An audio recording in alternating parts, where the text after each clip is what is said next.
हाय दोस्तों, नमस्कार। मैं रामशीष मौर्य साहा इंस्टीट्यूट के यूट्यूब चैनल पर आप सभी का स्वागत है।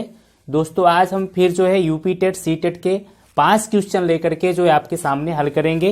वो 5 क्वेश्चन को कितना सरल तरीके से उसको हम हल कर सकते हैं। तो क्वेश्चन नंबर 1 है। क्वेश्चन नंबर 1 में कह रहा है आंकड़ों 25, 15, 23, 40, 27, 25, 23 तथा 42 का परिसर है। क्वेश्चन नंबर 1 एक नंबर के आता है एग्जाम में। एक लाइन का क्वेश्चन भी होता है, उसका आंसर बहुत आसान होता है। परिसर निकालने से पहले हम क्या करेंगे, संख्याओं को आरोही क्रम में लिख देंगे। आरोही क्रम।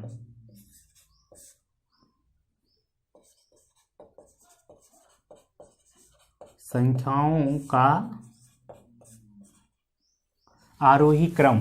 अब आरोही क्रम में संख्याओं को हम लिखेंगे। सबसे पहले छोटी संख्या कौन सी है? 15। फिर उसके बाद कौन सी संख्या है? 15 के बाद 23। फिर डबल 23 दिया है। 23 के बाद कौन सी संख्या है? 25।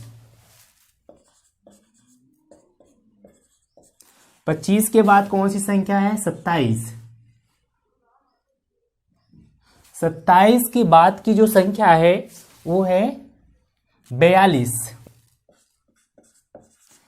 कह रहा है संख्याओं का परिसर ज्ञात करना है। परिसर बराबर होता है, परिसर बराबर होता है सबसे बड़ी संख्या, उसके बाद बड़ी संख्या माइनस छोटी संख्या। तो सबसे बड़ी संख्या कौन सी इसमें? 42 है।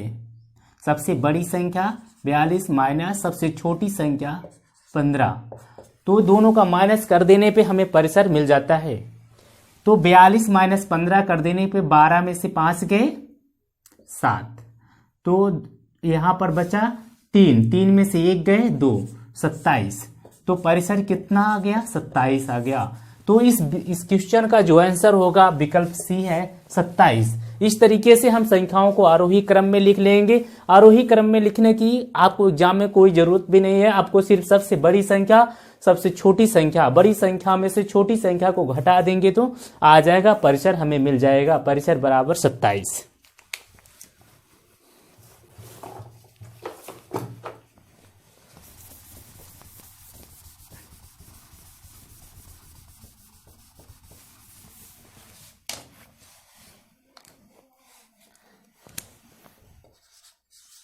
क्वेश्चन नंबर 2 कह रहा है, बहुत ही इंटरेस्टिंग क्वेश्चन है। एक क्वेश्चन कह रहा है 60 मीटर गुणे 40 मीटर गुणे 30 मीटर माप का एक घनाकार गोदाम है।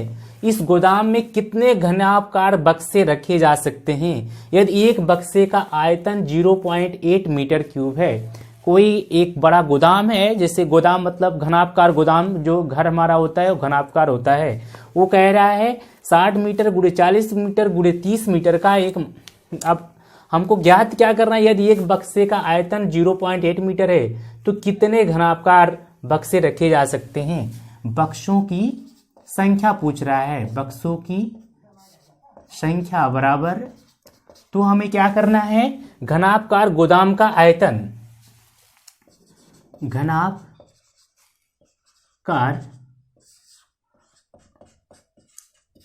गोदाम का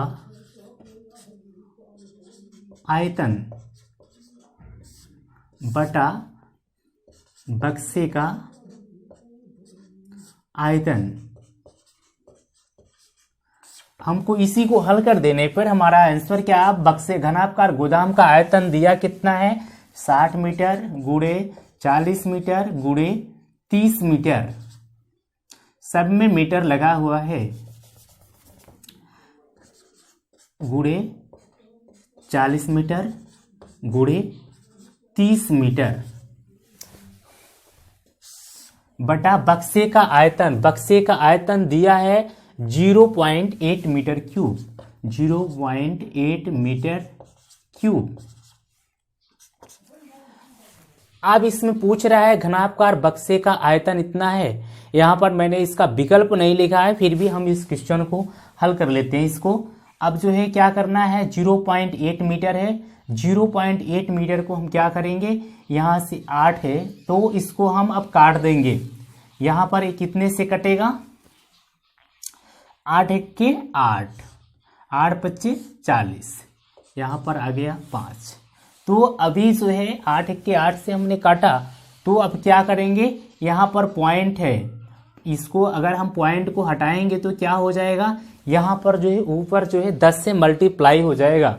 अगर हम पॉइंट को हटाएंगे तो ऊपर 10 से मल्टीप्लाई हो जाएगा।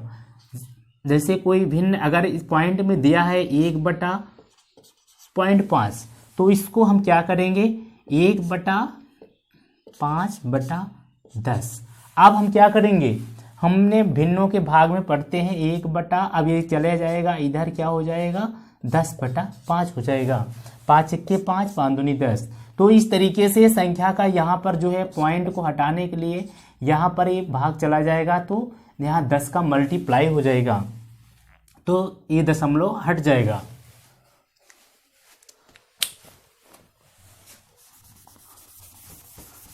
तो यहाँ पर जो है पॉइंट जो है यहाँ पर कितना दशमलव का ये भाग है, तो यहाँ पर 10 का मल्टीप्लाई हो गया, 8 पचे 40 हो गया।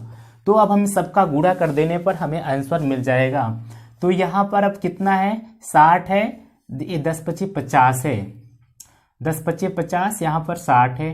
तो अगर इसका हम मल्टीप्लाई कर देंगे 50 में 60 का, मीटर है, यहाँ मीटर, यहाँ मीटर, यहाँ मीटर, मीटर मिलकर के क्या हो जाएगा, क्यूब हो जाएगा। अब 50 मीटर 30 मीटर, तो सभी मीटर मिलकर के क्यूब हो गया। इसके बाद 6 पच्चे 30, 30 तिहाई 90, तो कितना हो गया, 6 पच्चे 30 तिहाई 90 हो गया। 3 जीरो यहाँ पर है, अगर इन तीनों का हम गुणा कर देंगे कितना हो जाएगा, 90,000 बक्सों की संख्या कितना आ गया, 90,000 क्यूब। मीटर क्यूब से मीटर क्यूब जो है वो कैंसिल हो गया था, कितना बक्से आएंगे, पूरा जो है 90,000 बक्से आएंगे, 90,000 बक्से आएंगे। तो पूरा जो है इसमें इस गोदाम में कितना बक्से आएंगे, 90,000 बक्से।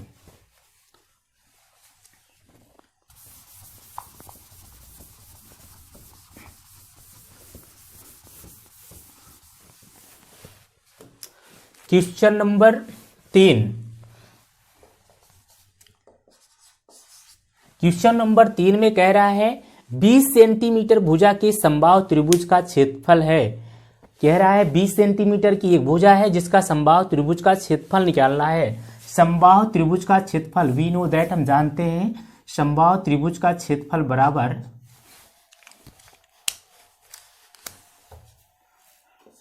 समबाहु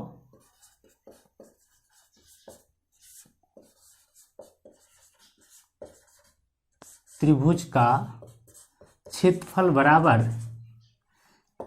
√3/4 इंटू भुजा का वर्ग, भुजा का स्क्वायर होता है।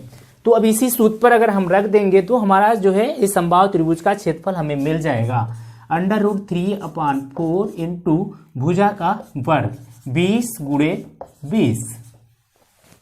तो 20 सेंटीमीटर भुजा का समबाहु का त्रिभुज का क्षेत्रफल पूछा था, तो यहाँ पर कितना हो गया, इसको हम क्या करेंगे, अब इसको 4 एक के 4, 4 पच्चे 20, तो कितना आ गया, 5 दूनी 10, 20 पंचे 100, 100 √3। तो समबाहु त्रिभुज का क्षेत्रफल हमें मिल गया 100 यहाँ पर भुजा गुणे भुजा है, तो भुजा का जो है सेंटीमीटर स्क्वायर है, तो यहाँ पर सेंटीमीटर स्क्वायर आ गया 100√3 सेंटीमीटर स्क्वायर। तो हमारा विकल्प कौन सा सही है, विकल्प जो है बी सही दिख रहा है, 100 सेंटीमीटर 100√3 सेंटीमीटर स्क्वायर। इस तरीके से हमको कोई भी एग्जाम में दिया रहता है तो इसको आसानी से हल कर सकते हैं। हमें समबाहु त्रिभुज के क्षेत्रफल का सूत्र याद होना चाहिए, √3/4 इंटू भुजा का वर्ग।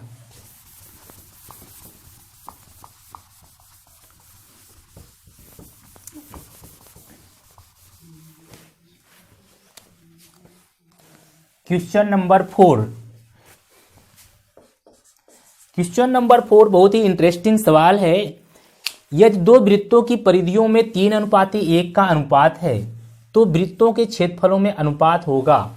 कह रहा है उनका जो परिधि होती है, वृत्त का परिधि, वृत्त का परिधि बराबर 2πr। कह रहा है अब जो सब अब किस प्रश्न के अनुसार कह रहा है,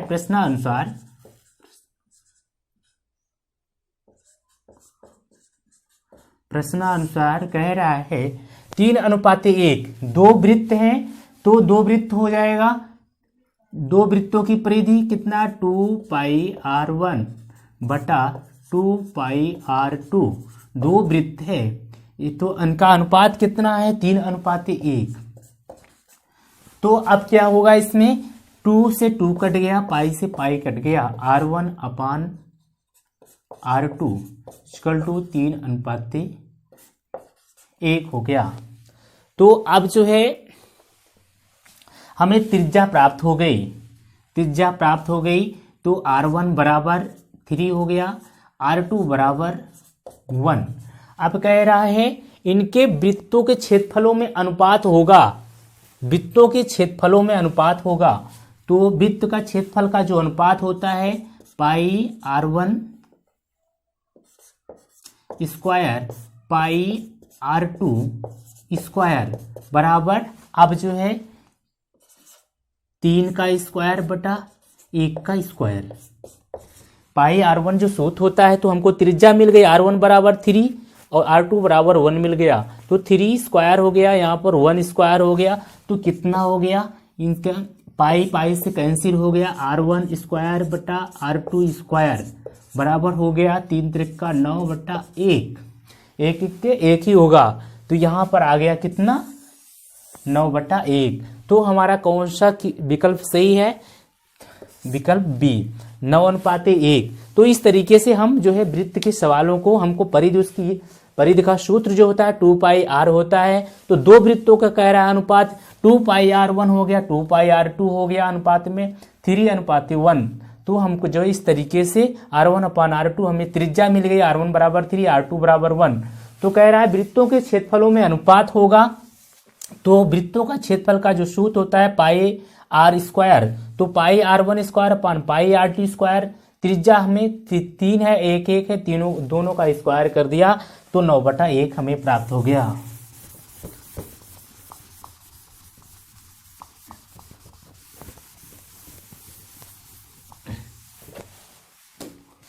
क्वेश्चन नंबर 5। क्वेश्चन नंबर 5 में कह रहा है यदि विक्रय मूल्य दोगुना कर दिया जाए तो लाभ 3 गुना हो जाता है, तब लाभ प्रतिशत होगा। माना विक्रय मूल्य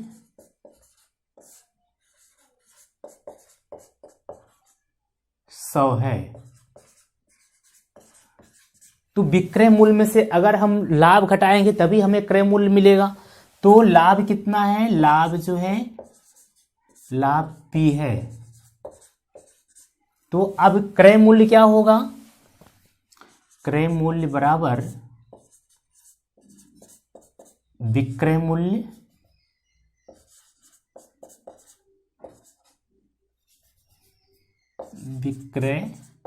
मूल्य माइनस लाभ।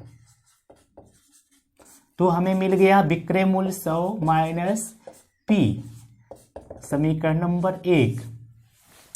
अब कह रहा है कि प्रश्न कह रहा है कि विक्रय मूल्य 2 गुना कर दिया जाए तो लाभ 3 गुना हो जाता है, तब लाभ प्रतिशत होगा। यदि इसका जो है विक्रय मूल्य को 2 गुना कर दिया जाए तो 200, यहाँ पर हम लिखते हैं विक्रय मूल्य 2 गुना करने पर, विक्रय मूल्य 2 गुना करने पर हो जाएगा 200 माइनस P माइनस 3P। लाभ कह रहा है 3 गुना हो जाएगा, तो लाभ 3 गुना होगा। विक्रय मूल्य 2 गुना करने पर यह जो 200 हो गया, 200 में लाभ कितना हो जाएगा, 3 हो जाएगा। अब हमें क्या करना है, कह रहा है लाभ प्रतिशत। तो हम पहले इसका विक्रय निकाल लेते हैं कि ये समीकरण 1 समीकरण 2 से 100 माइनस पी बराबर 200 माइनस 3p। इस समीकरण को अगर हम हल कर देंगे तो समीकरण नंबर ए, अब देखिए इसमें क्या करेंगे, इधर p इधर इसको 3p को इधर लाएंगे तो हो जाएगा 3p माइनस p बराबर 2 माइनस या। अब कितना हमें मिल गया, यहाँ पर हो गया 2p बराबर 100, 200 में 100 घटा दिए 100 आ गया। तो अब क्या कह रहा है, p बराबर हमें मिल गया 2 के 2 50। लाभ कितना आ गया, 50 आ गया। लाभ p जो है लाभ हमें मिल गया 50।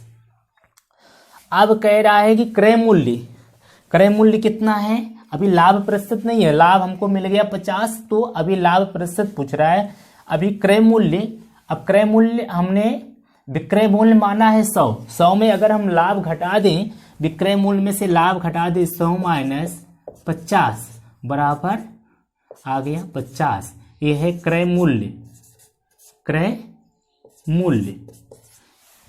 में विक्रय मूल्य में से अगर हम विक्रय मूल्य में से लाभ को घटा देंगे तो आ गया हमें क्रय मूल्य प्राप्त हो गया, क्रय मूल्य 50 हो गया।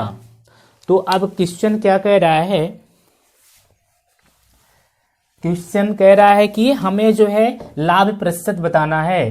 तो जब विक्रय मूल्य और क्रय मूल्य हम देख रहे हैं सेम है, लाभ बराबर p बराबर 50 है, क्रय मूल्य 50 है, तो 50 बटा, यहाँ ऊपर लिख देते हैं 50 बटा 50 गुणे 100, तो 50 से कट गया, लाभ प्रतिशत बराबर 50 बटा 50 हमने कर दिया, तो हमें कितना मिल गया, 100 प्राप्त हो गया। तो यही है 100 इसका लाभ प्रतिशत होगा, तो विकल्प बी सही है। तो हमने क्या किया, पहले माना विक्रय मूल्य 100 है, लाभ p है, 100 में से अगर विक्रय मूल्य में से हम लाभ घटा देंगे हमें क्रय मूल्य प्राप्त हो जाएगा। तो क्रय मूल्य बराबर विक्रय मूल्य माइनस लाभ 100 माइनस p। तो फिर कह रहा विक्रय मूल्य को दोगुना करने पर तो 100 का 200 हो गया, लाभ कितना हो जाता है, 3 गुना हो जाता है, लाभ 3p हो गया। 100 माइनस p 200 समीकरण को हमने जो है इसको हल करने पर 1 और 2 को तुलना करने पर 100 माइनस p 200 इधर माइनस 3p है, तो 3p इधर आप इसको पक्षांतर कर दिए, यहाँ प्लस हो गया 3p माइनस p हो गया। 200 यहाँ पर है, 200 हमने लिखा, इसको पक्षांतर कर दिए माइनस 100 हो गया, तो 2p इक्वल टू 100 आ गया। तो लाभ p बराबर 50 हो गया, 50 हमें मिल गया। अब क्रय मूल्य 100 में से माइनस 50 घटा दिए, यहाँ पर हमने पहले ही लिखा था कि विक्रय मूल्य बराबर विक्रय मूल्य माइनस लाभ, तो आ गया 50 आ गया क्रय मूल्य। अब लाभ बराबर होता है जो है विक्रय मूल्य बटा क्रय मूल्य, लाभ बटा विक्रय मूल्य, लाभ बटा क्रय मूल्य, लाभ प्रतिशत बराबर होता है लाभ बटा क्रय मूल्य। तो यहाँ लाभ 50 है और क्रय मूल्य भी 50 है, गुणे 100 कर दिया, तो यहाँ पर 50 से कैंसिल, 100% का लाभ हो रहा है, 100%। दोस्तों आप लोगों से निवेदन है कि सहाय इंस्टीट्यूट के यूट्यूब चैनल को लाइक करें, सब्सक्राइब करें, शेयर करें। Thank you friends.